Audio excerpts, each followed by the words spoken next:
Angel me-bound prayer Reese. You're only relevant because you keep bringing up my precious CC. You want to pull up with your billboard Reebok ad in Indiana talking about you in her trap. Man, stop it. You out of there. Everything was lined up for the perfect weekend. The city was buzzing. The sponsors had shown up with their checkbooks. The spotlight was fixed on Indianapolis. There's never a quiet moment when it comes to the drama orbiting the WNBA's most talked about figures. This time, the spotlight shifted once again to a familiar face who tried to seize the moment only to watch it crumble faster than it came together. All eyes were on the 2025 WNBA All Star Weekend, where one player was banking on turning borrowed attention into lasting fame. Angel Reese stepped into Indianapolis with plans that looked airtight on paper: a new signature shoe, citywide campaigns, and a tone that screamed ownership. We shall never know peace. At least when it comes to the WNBA space. It was this ad that Angel put out, and I don't know if this is part of a larger campaign where it's going to be similar themes in similar places, but because of where the WNBA All Star Game is, and because of who plays on the Indiana Fever in the home city of the WNBA All Star Game, it's going to raise some eyebrows. But what was meant to be a breakout turned out to be a breakdown, and not in the empowering kind of way. From the jump, the plan was ambitious, too ambitious. She didn't just want attention. She wanted to plant a flag on territory that already belonged to someone else. Her campaign blitz across Caitlin Clark's home turf was bold, and maybe even calculated, but it failed to consider one crucial fact: star power can't be manufactured overnight. The rollout was packed with promotions, slogans, videos, and high-energy statements that demanded the city take notice. And for a moment, it seemed like they might. But then the one name that could actually move the needle was ruled out of the game. Literally, debut. It's got to be when she plays Caitlin Clark. So they obviously ended up debuting at All Star Weekend because Caitlin didn't play when they were in Chicago. When Caitlin didn't play, or Caitlin's not playing in this game, so they're debuting at All Star Weekend. The plan was to literally go and use Caitlin Clark for the launch of it. Clark's absence from the All-Star lineup wasn't just a twist, it was a total game changer. What the league hoped would be its biggest draw suddenly became a quieter, flatter affair. The drop in energy wasn't subtle. Viewership tanked, the arena felt thinner, and the buzz vanished like it had never been there at all. Without Clark on the court, the supposed rivalry felt more like an echo chamber, one player shouting into the void, hoping to be seen next to someone who wasn't even in the building. Reese's timing couldn't have been worse. Her shoe launch, dubbed the Angel Reese one, came in two flashy colorways and was surrounded by a massive promotional push. Reebok leaned in hard, placing ads across the city and aligning the release with the peak of all-star festivities. It was supposed to be the perfect stage, but no matter how much the brand tried to spin it, the atmosphere didn't catch fire. The hype didn't translate to demand. It was loud but hollow, and fans felt it. In truth, this entire plan rested on one flawed assumption: that merely existing in Caitlin Clark's orbit was enough to create a moment. It wasn't about crafting something unique or building her own momentum. The blueprint was simple: be in the same place at the same time and hope the spotlight spills over. But Clark wasn't playing. She was sitting out with an injury, and with that, the plan lost its engine. So the WNBA's All-Star Game went down 36%. That is a lot. That's more than a third from last year. Last year was over 3.4 million people, and it went down to 2.1. Now, you could say is a success. Yeah, for women's sport, that is still a lot of people. What was meant to be a rivalry moment turned into a one-sided performance that no one bought into. The WNBA had hoped to replicate the lightning it caught in a bottle the year prior. In 2024, when Clark took the All-Star floor, the event shattered records with over 3 million viewers. It was electric, it was cultural, it was undeniable. Fast forward 1 year, and the number drops dramatically. Over a third of the audience disappeared. That's not a slump, that's a statement. It wasn't just about women's basketball, it was about who people showed up for. And without that person on the court, the product struggled to breathe. The shoe launch flopped for the same reason the ratings did. WNBA All Star Weekend is supposed to be the star of all stars. All the big dogs is out. Asia Wilson, Sabrina Ionescu, Brianna Stewart, everybody's out. The big dogs are out. You got the rookie, you got Angel Reese, Miss Me Too. All of the stars are here. And look at this news. The get-in price for the WNBA All Star Game in Indianapolis has dropped 48% from $121 to just $64 after news broke that Caitlin Clark won't be playing. It relied on the wrong engine. Rather than pulling interest with originality and authenticity, the campaign leaned on a presence that never materialized. Even the citywide slogan, meant to imply dominance and energy, landed awkwardly. Without Clark playing, the whole thing looked forced, like someone showing up to claim a throne, while the reigning figure wasn't there to defend it. It didn't feel powerful. It felt opportunistic, and fans weren't shy about noticing. Online reactions ranged from lukewarm to openly critical. Observers quickly pointed out that the entire campaign seemed to be built on proximity, not merit. The imagery, the ads, even the rollout timing, it all pointed to a strategy centered on someone else. You hear me? My precious CC don't be in no trap. Real talk. You hear me? At the end of the day, she don't do those type of things. Yes. You hear me? Don't put that with her name at the end of the day. If you be in a trap, that's your business. You hear me? Whatever the case may be, that ain't nothing to be proud of. That's a risky bet in any field, but in sports, where authenticity carries everything, it's almost a guaranteed loss. The drop in ticket prices made the situation even clearer. When Clark was confirmed out, resale values plummeted. Seats that had been listed at over $100 dropped by nearly half. That wasn't just a market correction. That was a reflection of demand drying up in real time. It's hard to claim a city when the city doesn't show up. Some tried to spin the viewership decline by comparing it to the pre-Clark era, arguing that even the lower numbers were high for women's sports. But that sidesteps the point. The benchmark has moved. Expectations have changed. The moment Clark entered the league, the floor was raised. Any event she headlines becomes must-watch. But there is the part of me that's like, is this really necessary? And shouldn't Angel Reese be able to market herself at this point without invoking or even, insinuating some sort of attachment to Caitlin Clark? Because if I'm being honest about it, people say that moment was huge. It will live forever. That moment will live forever. But Caitlin Clark was on this trajectory already.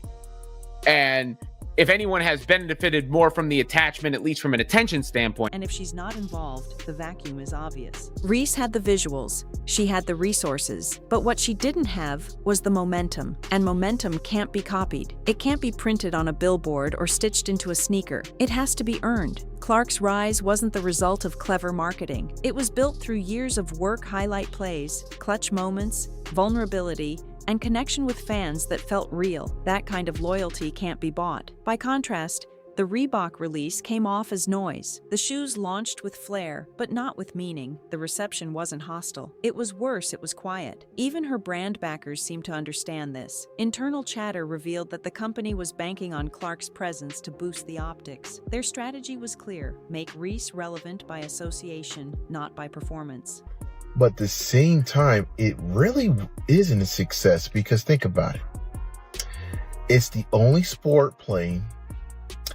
It's the only game that's going. And you only could draw that.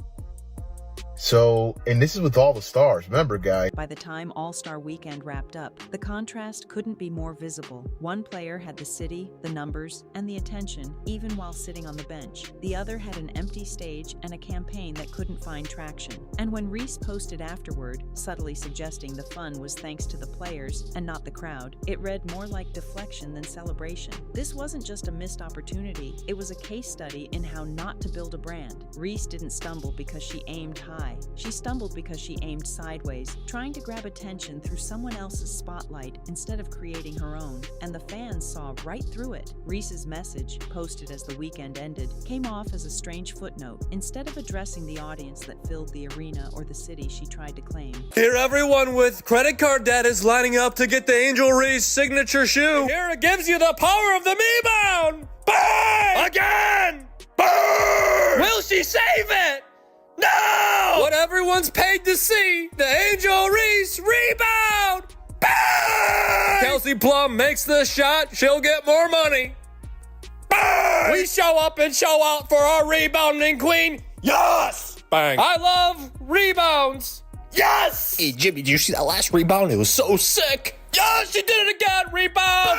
She focused entirely on the players. That single word, capitalized, felt loaded. Some saw it as an attempt to distance herself from the lukewarm reception. Others read it as a passive dig at fans who hadn't embraced the campaign. But whatever the intent, it confirmed one thing. The launch hadn't landed as hoped. The deeper problem wasn't just a lack of execution. It was a complete misread of what connects athletes to audiences. Reese believed that product launches, hype videos, and declarations of ownership would be enough to sway public attention. But fans don't move for billboards, they move for belief. And that belief is cultivated through consistency, relatability, and performance. These aren't assets you can fake your way into. They're the byproduct of time, effort, and proof. Clark didn't get to where she is by chasing someone else's fame. Her brand is the result of countless late nights, game-winning shots, viral interviews, and raw vulnerability that struck a chord. People gravitate toward that, not because she tells them to, but because she shows them why.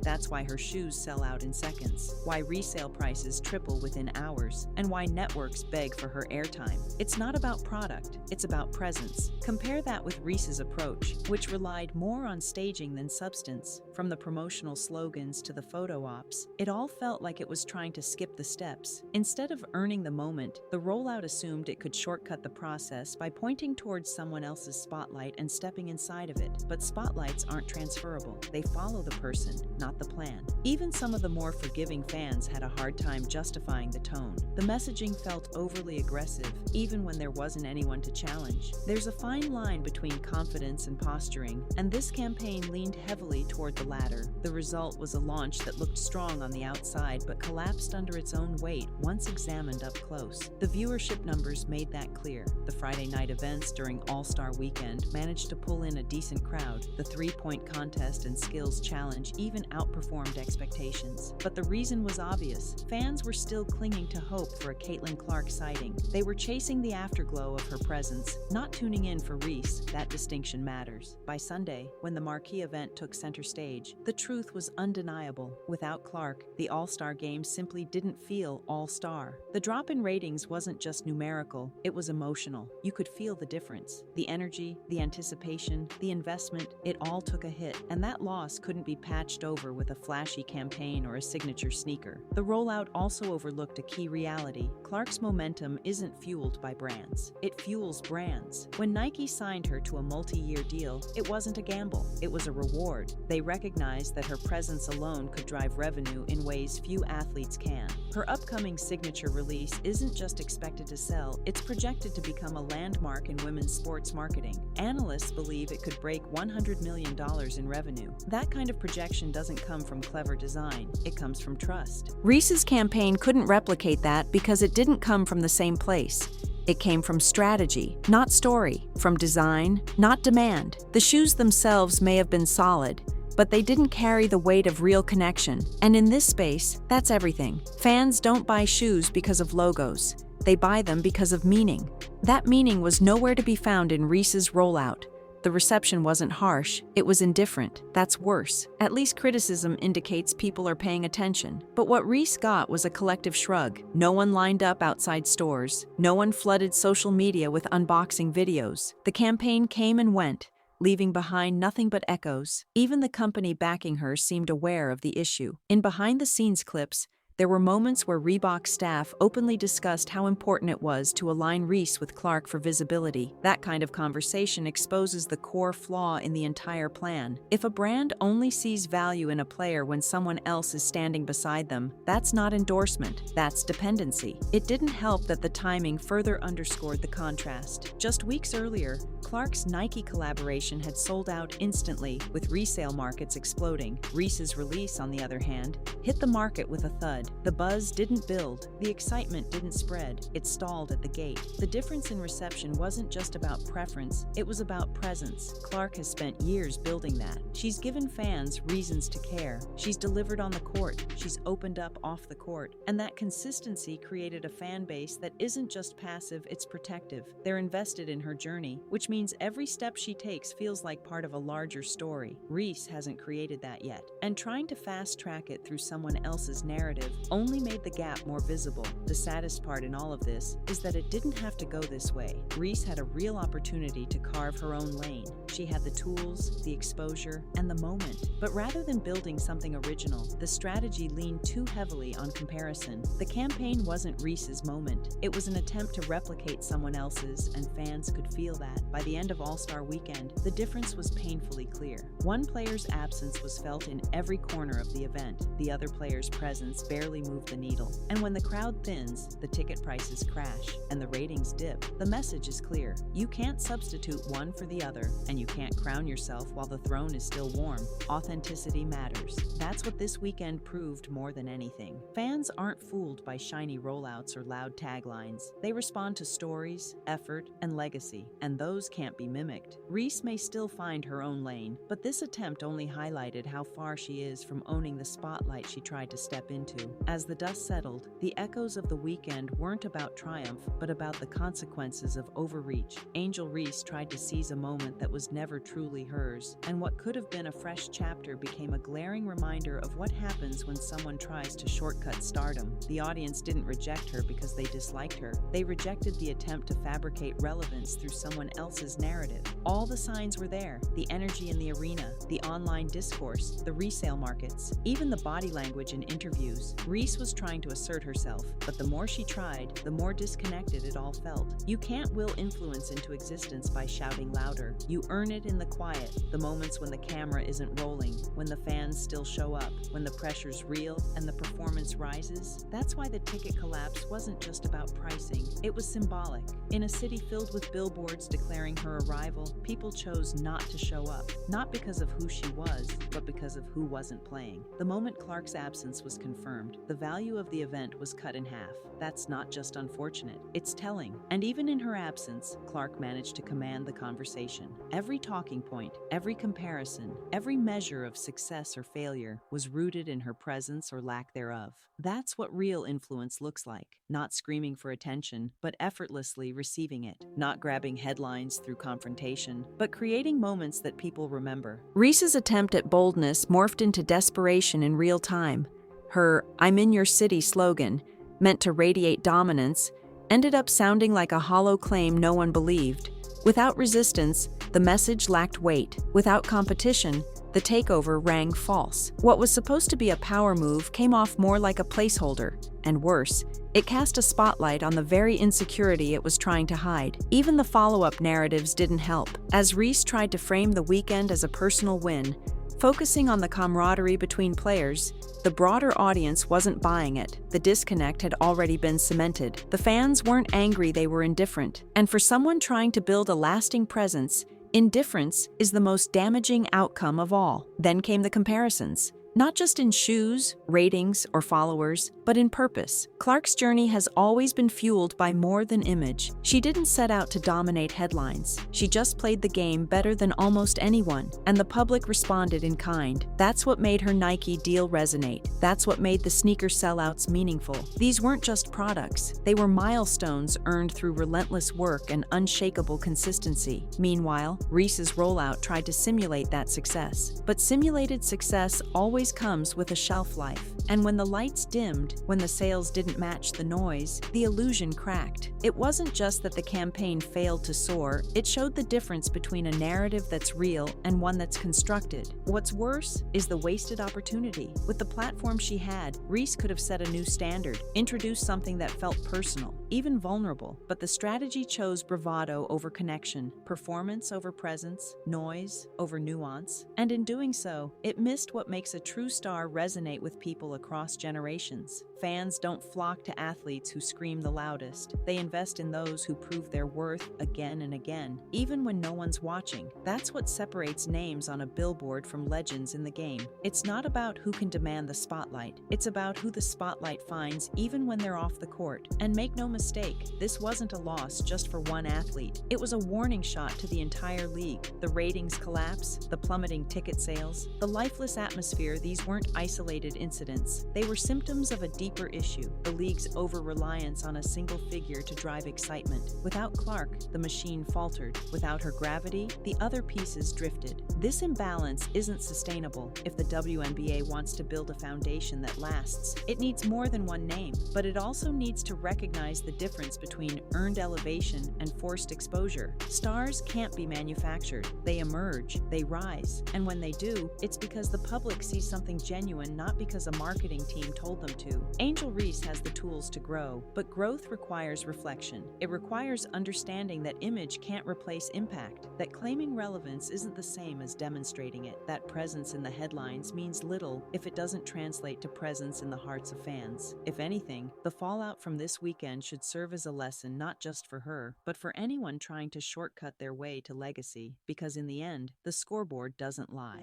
Neither do the fans, and the numbers made one truth painfully clear. Without Clark, the excitement fades. When future players look back on this era, they won't remember Reese's billboards. They won't quote her slogans. They'll remember the year Caitlin Clark didn't play, and everything changed because of it. They'll remember how one player's absence shifted the entire landscape. That kind of influence doesn't come from ads. It comes from excellence. Reese's campaign wasn't just a misfire. It was a case study in the limits of image without substance. It proved that attention without connection is fleeting, and it showed, in stark contrast, what it really means to hold the crowd. That lesson might sting now, but if it sparks a shift, it may still have value. There's still time for Reese to rewrite her story, to create something that's not built on comparison, but on character. But to do that, the mirror has to be turned inward, not toward Clark, not toward the crowd, but toward herself, because the next chapter can't be about who she's standing next to. It has to be about who she becomes.